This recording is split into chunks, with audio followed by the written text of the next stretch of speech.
ഞാറ്റുവേല കൃഷിയിലൂടെ ഫലസമൃദ്ധി എന്ന ലക്ഷ്യം മുൻനിർത്തി നെല്ലിക്കുഴി ഗ്രാമപഞ്ചായത്തും കൃഷിഭവനും ചേർന്ന് ഞാറ്റുവേല ചന്തയും കർഷക സഭയും സംഘടിപ്പിച്ചു.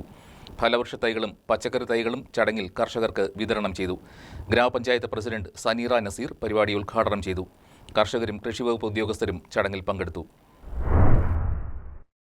ഞാറ്റുവേലക്കാലത്ത് കൃഷി ഇറക്കുന്നതിൻ്റെ മേന്മകൾ മനസ്സിലാക്കിയാണ് നെല്ലിക്കുഴി പഞ്ചായത്തും കൃഷിഭവനും ചേർന്ന് കർഷക സഭയും ഞാറ്റുവേല ചന്തയും നടത്തിയത്.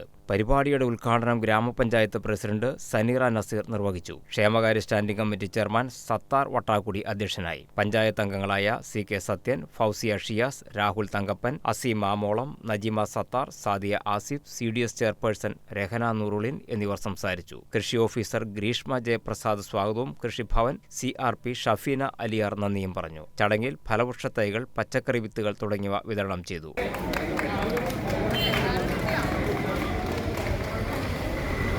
മാവ്, പ്ലാവ്, റംബുട്ടാൻ, ഞാവൽ, കവുങ്ങ്, തെങ്ങ്, കുറ്റിക്കുരുമുളക് തൈകൾ എന്നിവയാണ് പ്രധാനമായും വിതരണം ചെയ്തത്. നിരവധി കർഷകരും ചടങ്ങിൽ പങ്കെടുത്തു. News desk KCV news.